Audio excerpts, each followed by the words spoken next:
সাহায্যের দরকার হলে একজনের কাছে হাত পাতো, তিনি কে? অনেকে কি দিয়ে ঝাড়ফুঁক করবে খুঁজে পায় না, আছে না নাই? তোমার অসুস্থতা আসার আগে তুমি তোমার সুস্থ সময়টাকে ইসলামের পক্ষে কাজে লাগাও। আমরা যখন অসুস্থ থাকি তখন আমাদের কিছু করার ক্ষমতা থাকে?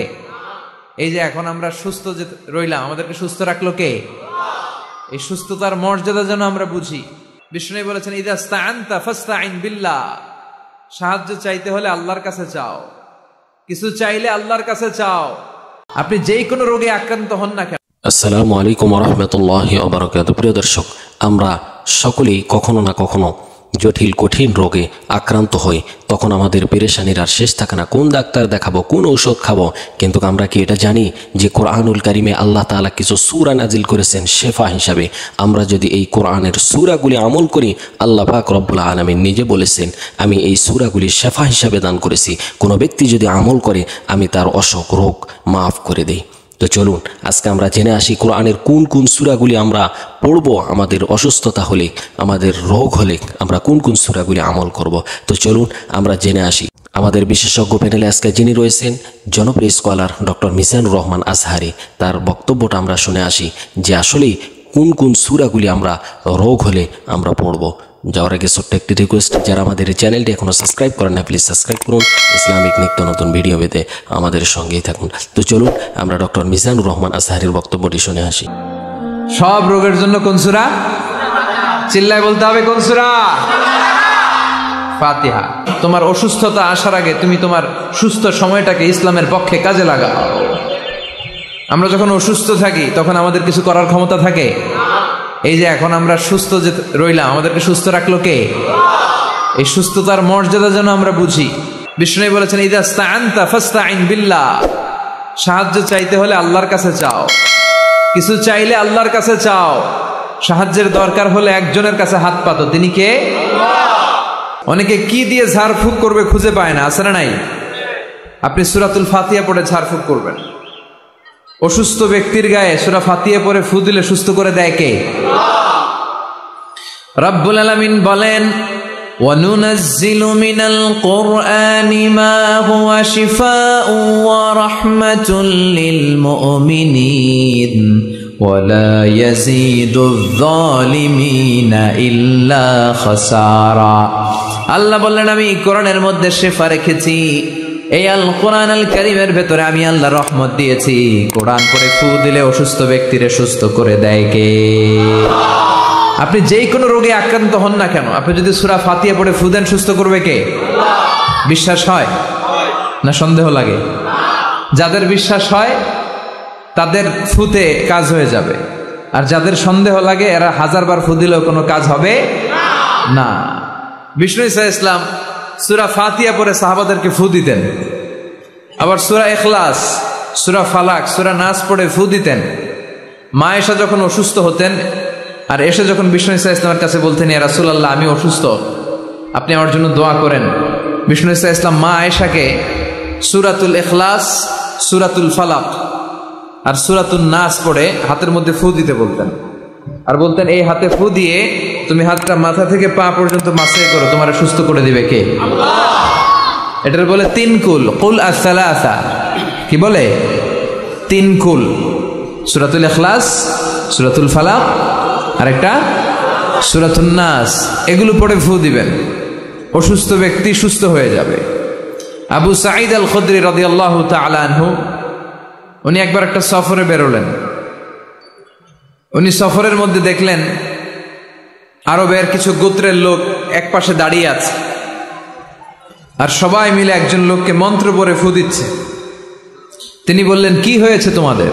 তারা বলল, আমাদের নেতাকে সাপে কামড় দিয়েছে, বিষাক্ত সাপ, এত ভেনোমাস স্নেক, এটা আমাদের এই সর্দারকে আর বাঁচানো সম্ভব না, সে সাপের কামড়ে বিষাক্ত হয়ে এখনই মারা যাবে। আল্লাহ রাসূলের সাহাবী বললেন, তোমরা কি করতেছো? সবাই বলল, আমাদের যার যত মন্ত্র জানা আছে ফু দিচ্ছি।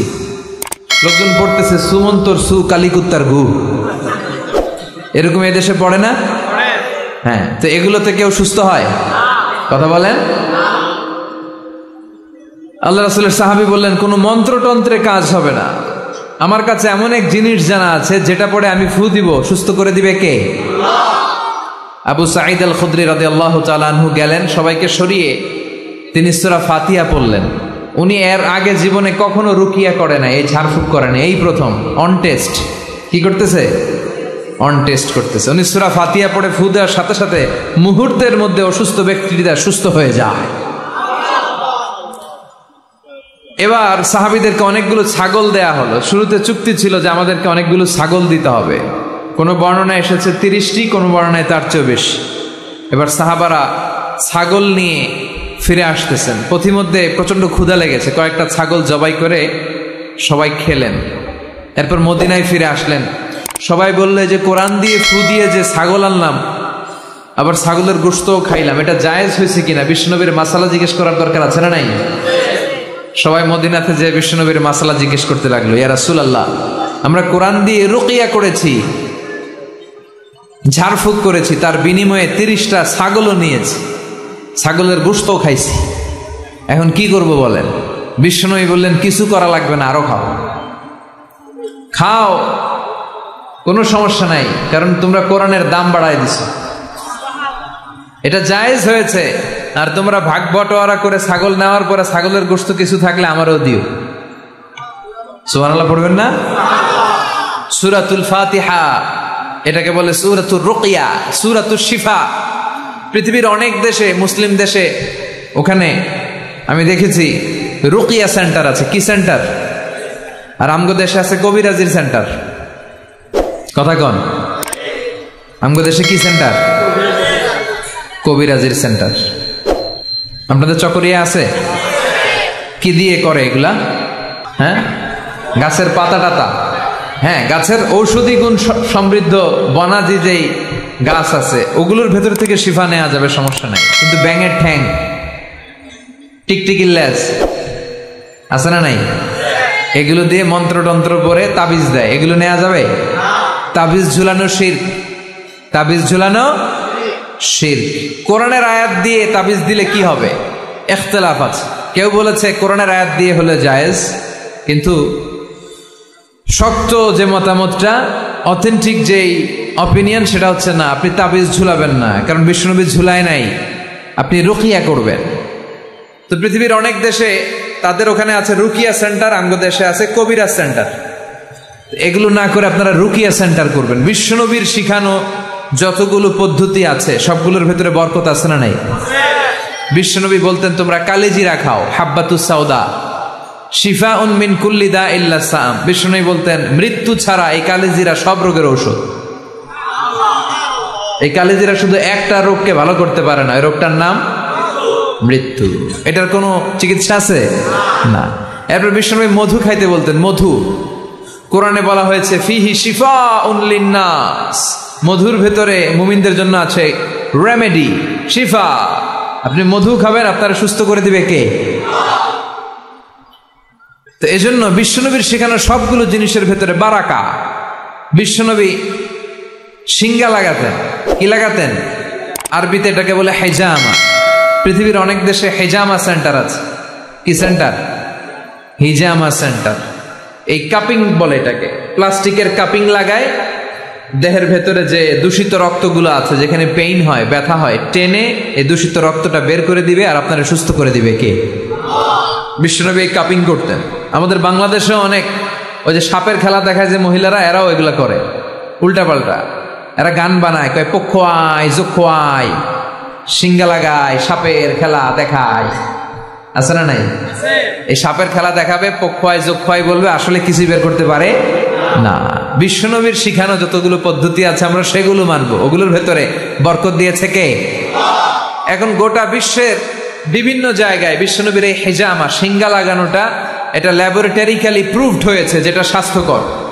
এবং আমি দেখলাম গত বিশ্বকাপে একজন ফুটবলার তারকা, সে তার দেহের অনেক জায়গায় সিঙ্গা লাগিয়েছে। আলহামদুলিল্লাহ পড়েন। তার মানে ইউরোপ, আমেরিকায়, গোটা বিশ্বে বিশ্বনবীর এই সুন্নাহগুলো ছড়াই দিচ্ছে কে? ওয়ালা বাইতা ওয়াবার ওয়ালা মাদার ইল্লা আদখালাহুল্লাহু হাযা দ্বীন। আল্লাহর ওয়াদা, আল্লাহ বলেছেন নবী, এই পৃথিবীতে এমন কোনো জঙ্গল থাকবে না, মরুভূমি থাকবে না, এমন কোনো ঘর থাকবে না, বাড়ি থাকবে না এমন কোনো পাহাড় থাকবে না, এমন কোনো জায়গা থাকবে না যে জায়গায় আমি কালেমার কথা আর ইসলামের কথাকে পৌঁছায় দেব না। প্রতিটা জায়গায় ইসলামের কথাকে পৌঁছায় দিবে কে? কালেমার বাণীকে পৌঁছে দিবে কে? তাহলে অসুস্থ হলে কোন সূরা পড়ে ফু দিবেন? কথা বলেন। হুজুরের কাছে গেলে হুজুর এটা পড়েই ফু দেয়। আমাদের কাছে আসলে আমরা কি বানায় বানায় কিছু পড়তে পারবো না? আমরাও সূরা ফাতিহা পড়েই ফু দেই। তা আপনিও সূরা ফাতিহা পড়ে ফু দিবেন। আর আব্বা আম্মার কাছে দোয়া চাইবেন বেশি। কার কাছে? মায়ের দোয়া আল্লাহ কোনোদিন ফিরায় দেয়?